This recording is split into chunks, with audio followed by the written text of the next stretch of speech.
የናዚካ ህዝቦች ይህንን በረሃና ተፈጥሮ የዘረጋችውን ስርዓት በብልሃት ይጠቀሙበት ነበር። እንደ በቆሎ፣ ባቄላ፣ ድንች ያሉ እጽዋትን በመትከልና በግብርና ይተዳደሩ የነበሩ መሆኑ ነው። በዘዴ የተሞሉት የናዚካ ህዝቦች ባህላዊ የጭቃና የድንጋይ ቤቶችን ለመኖሪያነት ይሰሩም ነበር። በናዚካ ተፈጥሮ ወይም ፀሐይና ውሃ ይመለኩ ነበር። ይህም የራስ ቅሎቹ ለናዚካ ማህበረሰቦች ልዩ ምልክት እንደሆኑ ያሳያል። በዓለማችን ላይ እስከ ዛሬ ድረስ ያልተፈቱ በርካታ ጥልቅ ሚስጥሮች አሉ።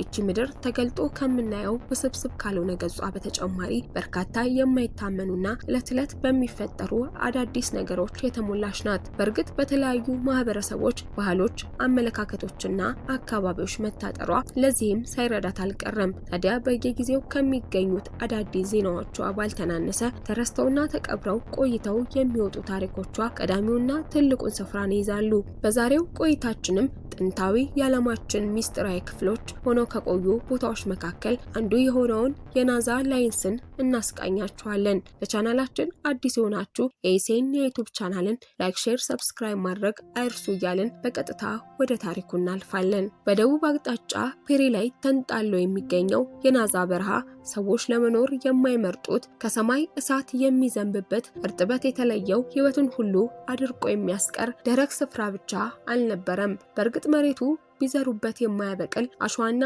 ድንጋይ ወረሰው ቢሆንም በዚህ ሁሉ ስጋት ውስጥና በዚያ በረሃ ለመኖር ምንም አላገዳቸውም። ክርስቶስ ከመወለዱ ከ200 ዓመት ቀድመው 600 ዓመት ገደማ የኖሩት ጥንታዊ የናዚካ ህዝቦች ይህንን በረሃና ተፈጥሮ የዘረጋችውን ስርዓት በብልሃት ይጠቀሙበት ነበር። ካኗኗራቸው ይበልጥ የሚያስገርመው የተፈጥሮን ህግ በመከተልና የመስኖ ስርዓትን በመዘርጋት በዛ ደረቅ መሬት ላይ እንደ በቆሎ፣ ባቄላ፣ ድንች ያሉ እጽዋትን በመትከልና በግብርና ይተዳደሩ የነበሩ መሆኑ ነው። እነዚህ ህዝቦች የመሬቱን ጠባይ በመረዳት በቀላሉ ከመሬቱ በታች የውሃ መንገዶችን ዘርግተዋል። በዘዴ የተሞሉት የናዚካ ህዝቦች ባህላዊ የጭቃና የድንጋይ ቤቶችን ለመኖሪያነት ይሰሩም ነበር።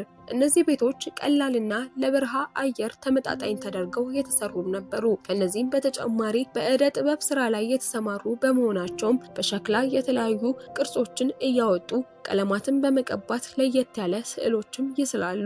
ጨርቆችን በመቅደድም ባህላዊ አልባሳትን ይሰፋሉ።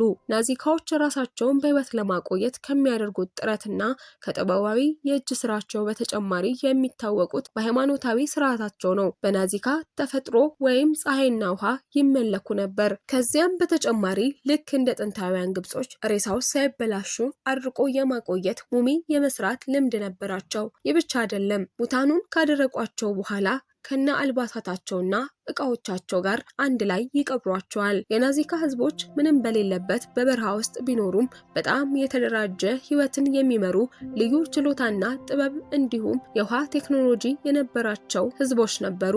ይህ ችሎታቸው ሳይሆን አልቀረም አሁን ድረስ በታሪክ የሚነሳውን አስገራሚውን የናዚካ ላይን እንዲሰሩ ያደረጋቸው። ታዋቂዎቹ ናዚካ ላይንስ በእነዚህ ደረቃማ በረሃ ላይ የተሰሩ ግዙፍ ምስሎች ናቸው። በታሪክ ወደ 600 ዓመታት ገደማ አስቆጥረዋል የሚባልላቸው እነዚህ ሰው ሰራሽ ስዕሎች በናዚካ በረሃ ላይ በትልቁ ተስለው ይታያሉ።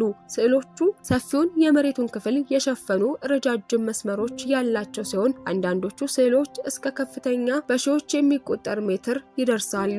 ከስፋታቸው ባሻገር እነዚህ ስዕሎች ከቅርበት ሲታዩ መስመር ብቻ መሆናቸውና ከከፍታና ከተራራማ ቦታዎች ላይ ሲታዩ የተለያዩ የእንስሳት ቅርጾችን መስጠታቸው ነው። ምስሎቹ እጅግ በጣም ግዙፍ ከመሆናቸው የተነሳ መሬት ላይ ያለ ሰው በቀላሉ ስዕል መሆናቸውን አይረዳም። ከፍ ሲሉ ግን የመስመሮቹ ቅርጽ እየተገለጠ ይሄዳል። የእንስሳቱን መልክ ይበልጡን ይወጣል። ከእንስሳት ምስሎቹ መካከልም ቀድሞ የተሳለው ዝንጀሮ ነው። በምስሉ ላይ ትልቅ ጅራት ያለው ዝንጀሮ በናዚካ በረሃ ላይ ተጋድሟል። ተመራማሪዎች ለሁሉም ምስሎች የናዚካ ህዝቦች ምሳሌ እንደሰጧቸው በማመንም የተለያዩ ትርጓሜዎች ሰጥተዋቸዋል። ታዲያ የዚህ የዝንጀሮ ምልክትም የአካባቢው የውሃና የፍራፍሬ ምልክት ተደርጎ ተወስዷል። በዛ ላይ ዝንጀሮ በበረሃ ውስጥ ስለማይገኝ ነዋሪዎቹ እንደ ትልቅ ምልክት አድርገው ይጠቀሙበታል። ከዝንጀሮ በመቀጠልም በናዚካ በረሃ ላይ ተስሎ የሚገኘው ግዙፍ የሸረሪት ምስል ነው።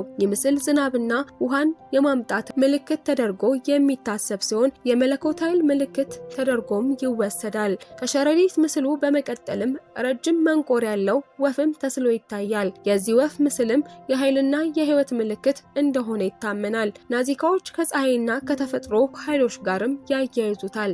ታዲያ እነዚህ ምስሎች ለናዚካ ማህበረሰቦች ተራ የእንስሳት ምስሎች ብቻ አይደሉም፣ የእምነት፣ የተፈጥሮ እንዲሁም የአምልኮት ምልክትም ጭምር እንጂ። ናዚካ ላይስን ነዋሪዎቹ ደረቁን መሬት በመቦርቦር እንጨትና ቀላል መሳሪያዎችን ተጠቅመው በመለካት እንዲሁም በርካታ ሰዎች መስመሩን ጠብቀው ቅርጽ እንዲያስይዙና እንዲስሉ በማድረግ የሰሯቸው ሲሆኑ የመሬቱ ደረቅና እርጥበት የለሽ መሆን እንዲሁም በአካባቢው ዝናብ በየጊዜው አለመዝነቡ ስዕሎቹ እስከ ዛሬ ድረስ እንዲቆዩ አድርጓቸዋል። ሆኖም ዛሬም ድረስ በበርካታ ቱሪስቶች የሚጎበኙትና አልፎ ተርፎም ዩኔስኮ ላይ በዓለም ቅርስነት የተመዘገቡም ናቸው። ወደ ናዚካ የሚሄዱ ጎብኚዎች ስዕሎቹን ለማየት የአየር ጉዞ ተመቻችቶላቸዋል። ነገር ግን አንዳንድ ጎብኚዎች ያለ ፍቃድ በመኪና በመግባታቸውና የመሬት ጉዞን በማድረጋቸው ቅርጾቹ በአንድ ወቅት አደጋ ላይ ወድቀው ነበር። ሆኖም አሁን ላይ ከፍተኛ ጥበቃ ከሚደረግላቸው ቦታዎች መካከል ናዚካ በረሃ አንዱ ሆኗል። በበረሃው ይኖሩ የነበሩት የናዚካ ህዝቦች ምስሎቹን ለሃይማኖታዊ ሐሳብ ማለትም ለአማልክት የሚቀር መስዋዕት ወይም ጸሎት፣ የተፈጥሮ ኃይሎችን ፀሐይ፣ ውሃን ለመማለድ እንደ መለኮታዊ መንገድ አድርገው እንደሳሏቸው ይነገራል። አንዳንዶች በበረሃ ስለሚኖሩ በነበረባቸው የውሃ ችግር ምክንያት የመስኖ ምልክት ሳይሆኑ እንዳልቀረም ይገልጻሉ። ይህ ብቻ አይደለም። ጥንታውያኑ ናዚካዎች ምስሎቹ ከከዋክብት ጋር የተያያዙ እንደሆነ በማሰብም የሰማይ አቀራረብና የአየር ሁኔታን ለመከታተል ይጠቀሙባቸው ነበር። በአጠቃላይ እነዚህ መስመሮች የኃይልና የባህል መገለጫ ሆነው ለበርካታ ዘመናት ከማህበረሰቡ ጋር ቆይተዋል። የናዚካ ህዝቦች ከነዚህ አስገራሚና ግዙፍ የመስመር ስዕሎች ባሻገር በሸክላና በዕደ ጥበብ ስራዎቻቸው ይታወቃሉ። የሚሰሯቸው ሸክላዎች በቀለማት ያሸበረቁም ናቸው። እዚያም በተጨማሪ ውሃን በአግባቡ በመጠቀማቸው ለረጅም ጊዜ በዚህ አካባቢ መኖር ችሏል። ናዚካዎች ባዘጋጇቸው ቦዮች አማካኝነት ውሃን በማጠራቀም የተወሰነውንም ለግብርና በመጠቀም እንደ በቆሎ፣ ባቄላ፣ ሌሎች አዝርዕትን በመዝራት ህይወታቸውን ለማቆየት ይጥሩም ነበር። ይህ ጥረታቸው ለበርካታ ጊዜያት በበረሃ ላይ ለመኖር አስችሏቸዋል። ዳሩ ግን በዚህ ሁኔታ መቀጠል አልሆነላቸውም። ከጊዜ በኋላ በፔሩ ደቡባዊ አካባቢ ከባድ ድርቅ ተከሰተ። ናዚካዎች ለጥቂት ጊዜ ያጠራቀሙትን ውሃ እየተጠቀሙ ቆዩ። የውሃው መጠንም እየቀነሰ በመሄዱ ምክንያት ግብርናቸው ተቋረጠ። የአየር ሁኔታ ለውጥም እየከፋ ሄደ። በድንገት በመጣ ከባድ ዝናብ የመስኖ ስርዓታቸው ተጎዳ። ሲያመጣው አንዴ ነው እንዲሉ በተፈጥሮ ጥፋት የተደቆሱት በድካም የገነቡትን ማንነታቸውን ያጡት የናዚካ ህዝቦች ሌላ ራስ ምታት መጣባቸው። ጦርነት። በወቅቱ ናዚካዎች ከአጎራባች ነዋሪዎች ጋር በነበራቸው ግጭት የህዝቡ አቅም እየተዳከመ ሄደ። ዋሪ ኢምፓየር በክልሉ ላይ ትልቅ ተጽዕኖን ፈጠረ። የጦርነት በእርግጥ ሌሎች ኢንካን የመሳሰሉ ህዝቦች ከናዚካዎች ጋር እንዲዋሃዱና ሙሉ ለሙሉ ሳይጠፉ ቀርተው ባህላቸው እንዲቀጥል አድርጓል። ጥንታውያን አርኪኦሎጂስቶች በጥናታቸው ላይ እንዳስቀመጡት ናዚካውያን ማህበረሰቦች ልክ እንደ ባህል በማድረግ የተቆረጡ ራሶችን ይይዙ ነበር። በእውነተኛ የሰው ራሶች በልዩ መንገድ የተዘጋጁ የነበሩት እነዚህ ራስ ቅሎች በጦርነት ከተማረኩ ጠላቶች ወይም ከራሳቸው ማህበረሰቦች አባላት ጭምር የሚወሰዱ እንደሆነ ተጽፏል። እነዚህ የራስ ቅሎች በናዚካ የሸክላ ስዕሎችና የጨርቃጨርቅ ውጤቶች ላይ በብዛት ተስለውም ይገኛሉ። ይህም የራስ ቅሎቹ ለናዚካ ማህበረሰቦች ልዩ ምልክት እንደሆኑ ያሳያል። ራሶቹ በናዚካ የጦርነት የድል ምልክት ሆነውም ይቆጠራሉ። በጦርነት የተሸነፉት ጠላቶች ራሶች እንደ ድል ማሳያና ማረጋገጫ ይወሰዱም ነበር። ከዚያም ባለፈ በመስዋዕት ወይም በሃይማኖታዊ ስርዓት ውስጥ ራሶቹን ጥቅም ላይ በማዋልና ከዝናብ ከምርትም እንዲሁም ከፍሬያማነት ስነ ስርዓቶች ጋር ማያያዝ በናዚካ የተለመደ ነበር። አሁን ላይ ከተገኙት ማስረጃዎች በተጨማሪ የናዚካ ማህበረሰቦች ሙሉ ለሙሉ በምን ምክንያት እንደጠፉ በእርግጠኝነት መናገር ባይቻልም ታሪክ በሰሯቸው የናዚካ ላይንስ የተነሳ ሁሌም ስማቸውን ያነሳል።